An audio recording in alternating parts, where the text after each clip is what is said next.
আসসালামু আলাইকুম, আমি শাম্মী আক্তার। তো আজকে আমি রান্না করে দেখাবো একদম সিম্পল একটি খাবার, পুল্লা ঘাটি করা। তো এটা তো আমাদের পাবনা এলাকায় সব, আমরা তো পুল্লা বলে, অনেকে ধুন্দুল বলে। তো জানি না কোনখানে কী ভাষায় বলে, তো আমাদের পাবনাতে এটাকে পুল্লা বলে। তো যেটা বড় হয়ে যায়, বড় সাইজের হয়ে যায়, সেটাকে এরকম ঘন্ট করে, ঘাটি করে, যে যেটাই বলুক। তো এই যে দেখুন, এটা হচ্ছে আমার গাছের পুল্লা ধরছিল, এটাকে অনেকে ধুন্দল বলে। এটা সবজি হিসেবে খুবই ভালো একটা সবজি। এটা গাছে ছিল, আমার বাগানের একটি গাছে উঠছিল, গাছটা তুলে দিছিলাম। এখন ফার্স্টে দেখছি 2টা, পরে দেখি 6টা হয়ে গেছে। তো যাই হোক, পেরে নিয়ে আসলাম, অনেক বড় বড় হয়ে গেছিলো। তো আমার যা বললো ওই বড়টা দিয়ে ঘাটি করি। এটা মাছ দিয়েও করা যায়, এমনিও করা যায়। তো এটা যাই হোক, ভালো করে ধুয়ে নিয়ে এভাবে কুচি করে পাতলা পাতলা করে কাটছে। দেখুন বিচিগুলো হয়ে গেছে বড় বড়। তো এরকম হয়ে গেলে এগুলাকে ঘাটি করে। তো এটাকে ভালো করে কেটে ধুয়ে নিয়ে এখন কড়াইতে একদম চুলায় বসিয়ে দিছি, ধুয়ে নিয়ে বসিয়ে দিছি। পেঁয়াজ কুচি, রসুন কুচি আর কাঁচামরিচ ফালি দিয়ে কিছুক্ষণ ধরে চুলায় জাল করে নিয়ে এখন আবার এই যে হলুদ দিয়ে দিলাম, ঢেকে জাল করে নিয়ে এই যে হলুদ দিয়ে দিলাম। হলুদ দিয়ে এখন আমি এটাকে ভালো করে সিদ্ধ করে নেব। মানে যেরকম করে শাকটাকে সিদ্ধ করা হয়, ঠিক সেরকম করে আমি এটাকে সিদ্ধ করে নিব। তো এই পুল্লা ঘাটিটা অনেক ভালো একটি খাবার, একদম সিম্পল, কিন্তু স্বাদটা অসাধারণ লাগে আমার কাছে।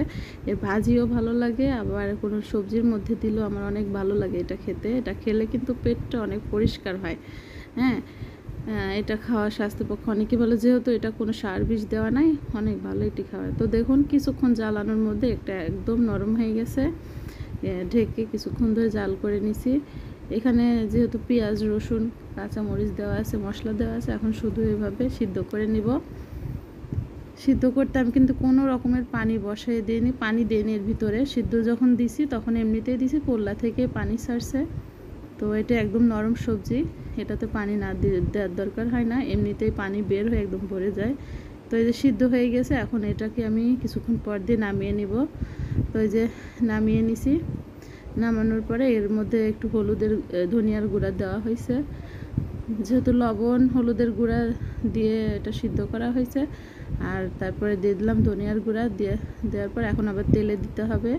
তো তেলের উপরে এই যে কড়াইতে তেল গরম করে পেঁয়াজ আর রসুন কুচি সামান্য পরিমাণ দেওয়া হয়েছে, যেহেতু সিদ্ধ করার সময় আগেই হলুদের গুঁড়া, মরিচ, পেঁয়াজ কুচি, তারপরে কাঁচামরিচ ফালি, রসুন কুচি, এগুলো দিয়ে সিদ্ধ করা হয়েছে। তো এখন জাস্ট সামান্য পরিমাণে পেঁয়াজ রসুন কুচি দিয়ে এটা কিছুক্ষণ ভেজে নিব। আর তারপরে তেলের ভিতরে দিয়ে দিব জিরা ফোড়ন, দিয়ে দিব এর মধ্যে। পেঁয়াজ রসুনটা বাদামি কালার হয়ে গেলে এর মধ্যে জিরা ফোড়ন দেব, দিয়ে তারপরে সেই সিদ্ধ করা পুল্লাটা দিয়ে দিব। তো আমাদের ভাবনাতে এরকম পুল্লাঘাটি করে, এটা মাছ দিয়েও করে, এমনিতেও করা যায়। তো মাছ দিয়ে যেদিন করবো সেদিনও দেখাবো ইনশাল্লাহ, ভিডিওটা দেখাবো। তো কিছু কিছু সময় এরকম সাধারণ খাবার খেতে অনেক মজা লাগে। আমি তো আগে সেরকম একটা খেতাম না, এখন খাই, যেহেতু গ্রামে এখন থাকি। এখন গ্রামে বিয়ে হয়েছে, যেহেতু গ্রামের অনেক কিছুই, আগে আমি অনেক কিছুই খাইতাম না, এখন অনেক কিছুই খাইতে হয়। তো এই যে দেখুন, এই যে এভাবে তেলের ভিতরে দিয়ে দেওয়া হলো, তেলে জিরা ফোড়ন দিয়ে সেই সিদ্ধ করা পুল্লাটা দিয়ে দেওয়া হয়েছে। তো এখানে কিন্তু হলো একটু ধনিয়ার গুঁড়া দেওয়া হয়েছে, আমি আপনাদেরকে দেখাইছি। গামলাতে যখন ঢালছে তখনই ধনিয়ার গুঁড়া দেওয়া হয়েছে। তো কিছুক্ষণ নাড়াচাড়া করে এই যে পিটুলি দেওয়া হচ্ছে, এটাকে বলে ময়দা দিয়ে পিটুলি দেওয়া। তো যেহেতু পানি ছিল অনেক, তাই ময়দাটা গুলিয়ে দেওয়া হয়নি, এমনিতেই ময়দাটা দেওয়া হচ্ছে। তো আমার যা বললো যে আমি ময়দাটা দিই আর তুমি নাড়তে থাকো, ঘন ঘন নাড়াচাড়া করতে থাকো, যেন ময়দাটা শক্ত হয়ে লেগে না যায়। তো যাই হোক, আমি এই যে অনবরত নাড়তে থাকতেছি। এই ময়দাটা দিলে একদম ঘন আঠালো হয়ে আসবে। এই যেমন চাইনিজ সবজিতে কর্নফ্লাওয়ার ব্যবহার করলে যেমন আঠালো আঠালো ভাব হয়, ঠিক তেমনই এটা হয়ে আসবে। তো একদমই সিম্পল রান্না, একদমই সিম্পল একটি খাবার, কিন্তু অসাধারণের স্বাদ। আমার তো ভালোই লাগে, জানি না কার কেমন লাগবে। আশা করছি এটা ট্রাই করে দেখবেন। আর এই ঘাটিটা, পুল্লা ঘন্টটা সবসময় একদম বড় পুল্লা দিয়ে করতে হয়, যেটা বিচি হয়ে গেছে বড়। আর যেগুলো জালি কচি কচি থাকে সেগুলো দিয়ে মাছ পুরপুরি, তারপরে ভাজি, সবজির মধ্যে দেয় করলে ভালো, ওইটাতে ভালো হয়। তো তো এই যে পুল্লা ঘাটি হয়ে গেছে, এখানে লবণটাও চেক করে নেওয়া হয়েছে।